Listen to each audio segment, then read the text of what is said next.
ونصلي على رسوله الكريم أما بعد فأعوذ بالله من الشيطان الرجيم بسم الله الرحمن الرحيم ولما بلغ أشده واستوى آتيناه حكما وعلما وكذلك نجزي المحسنين ودخل المدينة على حين غفلة من أهلها فوجد فيها رجلين يقتتلان هذا من شيعته وهذا من عدوه فاستغاثه الذي من شيعته على الذي من عدوه فوكزه موسى فقضى عليه قال هذا من عمل الشيطان إنه عدو مضل مبين صدق الله العظيم۔ حضرت موسیٰ علیہ السلام کا ذکر چل رہا ہے کہ اللہ تعالیٰ نے حضرت موسیٰ علیہ السلام کی بنی اسرائیل فرعون اور آل فرعون سے حفاظت فرمائی۔ حضرت موسیٰ علیہ السلام کو دودھ ان کی والدہ نے پلایا، اللہ تعالیٰ نے اس کا انتظام فرما دیا۔ پھر حضرت موسیٰ علیہ السلام آہستہ آہستہ اپنی جوانی کی طرف بڑھتے رہے۔ جیسے ہی حضرت موسیٰ علیہ السلام نے اپنی والدہ کا دودھ چھوڑا تو فرعون کی بیوی حضرت آسیہ نے حضرت موسیٰ کو پھر مستقل اپنے گھر میں رکھنا شروع کر دیا۔ اب فرعون کے گھر میں رہتے تھے، اسی حال میں حضرت موسیٰ علیہ السلام جوان ہوئے۔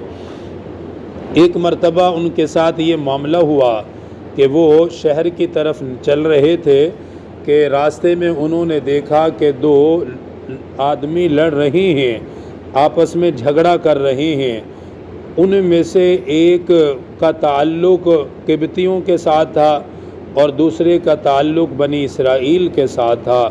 یہ آپس میں لڑ رہے تھے تو جس کا تعلق بنی اسرائیل سے تھا اس نے حضرت موسیٰ علیہ السلام کو آواز دی کہ میری آ کر مدد کیجئے، یہ قبطی مجھے مار رہا ہے اور مجھ پر ظلم کر رہا ہے۔ کیونکہ حضرت موسیٰ علیہ السلام تو اللہ کے پیغمبر تھے اور جس پر ظلم ہو اس کا ساتھ دینا ضروری ہے، مظلوم کا ساتھ دینا ضروری ہے۔ اس لیے حضرت موسیٰ علیہ السلام آگے بڑھے اور اس اسرائیلی کی مدد کی جو وہ قبطی تھا، وہ جھگڑا ختم نہیں کر رہا تھا اور مار پیٹ کر رہا تھا۔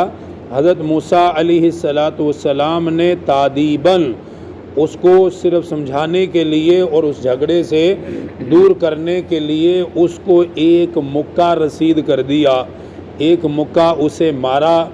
اب چونکہ وہ مکہ اللہ کے پیغمبر، پھر پیغمبر بھی وہ جس کے اندر جلال تھا، حضرت موسیٰ علیہ السلام نے جیسے ہی مکہ اس قبطی کو مارا وہ فوراً زمین پہ گرا، چند سانس لیے اور مر گیا۔ جب حضرت موسیٰ علیہ السلام نے یہ دیکھا کہ یہ تو جان سے مر گیا اور یہ تو ختم ہو گیا، جبکہ حضرت موسیٰ علیہ السلام کا ارادہ اسے مارنے کا نہیں تھا، اسے قتل کرنے کا نہیں تھا، چاہ تو یہ رہے تھے کہ جھگڑا ختم ہو جائے اور ایک دوسرے سے دور ہٹ جائے، مگر وہ قبطی مان نہیں رہا تھا اور جھگڑے کو بڑھا رہا تھا۔ اس لیے حضرت موسیٰ علیہ السلام نے اسے مکہ مارا تو وہ زمین پہ گرا اور مر گیا۔ حضرت موسیٰ علیہ السلام اس عمل سے بہت پریشان ہوئے، شرمندہ بھی ہوئے اور اللہ تعالیٰ سے توبہ کی، استغفار کی ان الفاظ میں کہ یہ تو اب شیطان کا عمل ہو گیا، یعنی اس جھگڑے میں شیطان بھی داخل ہو چکا ہے۔ بتانا یہ چاہ رہے تھے کہ میں نے یہ جان بوجھ کر نہیں کیا، میں نے قصداً اسے نہیں مارا، یہ تو میں چھڑانے کے لیے کر رہا تھا اور یہ جان سے ہی چلا گیا، حالانکہ جان بوجھ کے نہیں مارا۔ پھر بھی اللہ تعالیٰ سے استغفار کی، اللہ تعالیٰ سے توبہ کرتے رہے۔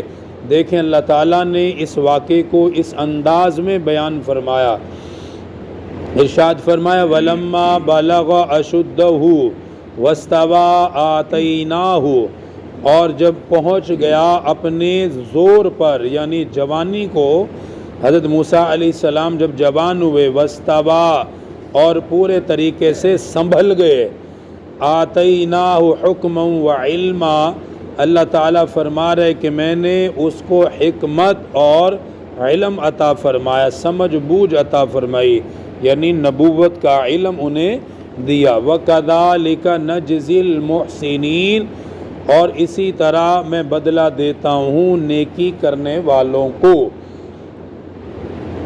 آگے اس واقعے کو ذکر کیا۔ وَدَخَلَ الْمَدِينَةَ عَلَى حِينَ غَفْلَةٍ مِّنْ أَهْلِهَا، ایک دن شہر کے اندر حضرت موسیٰ داخل ہوئے اس حال میں کہ وہ شہر والے غفلت میں تھے۔ اب یہ غفلت یا تو ان کے کاروبار کی وجہ سے تھی کہ لوگ دوپہر کے وقت اپنے کاروبار میں کام کاج میں مشغول ہوتے ہیں، ادھر ادھر کوئی توجہ نہیں ہوتی، یا اس حوالے سے وہ غفلت میں تھے کہ دوپہر کا وقت قیلولے کا ہے، اس لیے لوگ آرام کر رہے تھے زیادہ تر، اور گلیوں میں زیادہ لوگ نظر نہیں آ رہے تھے۔ اسی لیے اللہ تعالیٰ نے فرمایا کہ اس حال میں وہ داخل ہوئے کہ لوگ اس وقت غفلت میں تھے۔ فوجد فیہا رجلین یقتتلان، انہوں نے دو آدمیوں کو دیکھا کہ جو آپس میں لڑ رہے تھے، ایک دوسرے کو مار رہے تھے۔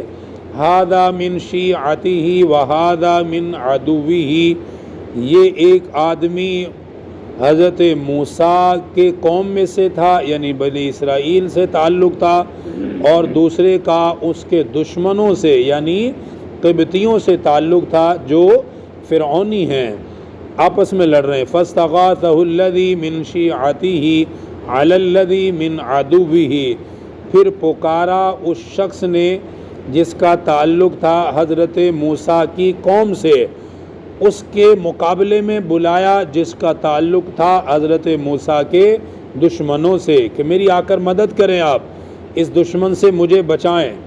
حضرت موسیٰ علیہ السلام تشریف لائے۔ فَوَكَزَهُ مُوسَىٰ فَقَضَىٰ عَلَيْهِ، اللہ تعالیٰ کا ارشاد ہے کہ اسے مکہ مارا حضرت موسیٰ نے، اور اس مکے کی وجہ سے اس کی زندگی ختم ہو گئی، وہ مر گیا۔ قال هذا من عمل الشیطان، فرمانے لگے یہ تو شیطانی کام ہے، یعنی میں قتل نہیں کرنا چاہ رہا تھا، اس معاملے میں تو شیطان داخل ہو گیا، کیونکہ شیطان تو چاہتا ہے انہ عدو مضل مبین، پھر خود ہی فرمایا کہ بے شک وہ شیطان تو لوگوں کو راہ حق سے کھلم کھلا بھٹکانے والا ہے، دور کرنے والا ہے۔ اب اللہ تعالیٰ کی طرف متوجہ ہوئے۔ قال رب انی ظلمت نفسی فاغفر لی فغفر لہ، فرمانے لگے اے میرے پروردگار میں نے اپنی جان پر ظلم کیا، آپ مجھے معاف فرما دیجئے۔ توبہ کرنے لگے، اور یہی پیغمبر کی شان ہوتی ہے، بے شک وہ عمل جان بوجھ کر نہیں کیا لیکن پھر بھی صدق دل سے معافی مانگی، توبہ کی کہ میرے پروردگار مجھے معاف فرما دیجئے۔ فغفر لہ، اللہ تعالیٰ فرما رہے کہ میں نے اسے بخش دیا، معاف کر دیا۔ انہ هو الغفور الرحیم، اور بے شک وہ اللہ بخشنے والا اور بڑا مہربان ہے۔ یہاں تک اللہ تعالیٰ نے اس کا ذکر کیا۔ اگلی آیات میں حضرت موسیٰ علیہ السلام کے اس واقعے کا ذکر کیا کہ جب فرعون کو پتہ چلا کہ اس نے قبطی کو مارا، اس کے بعد کے جو معاملات اگلے آیات میں ذکر ہیں۔ اللہ پاک دین کی صحیح سمجھ نصیب فرمائے۔ الحمدللہ رب العالمین، والعاقبۃ للمتقین، والصلاۃ والسلام علی سید الانبیاء والمرسلین۔ ربنا آتنا فی الدنیا حسنہ وفی الآخرۃ حسنہ وقنا عذاب النار وقنا عذاب القبر وقنا عذاب الحشر وقنا عذاب المیزان۔ رب اغفر لی ولوالدی وللمؤمنین یوم یقوم الحساب۔ صلی اللہ تعالی علی رسول خیر خلقہ محمد و آلہ وسلم۔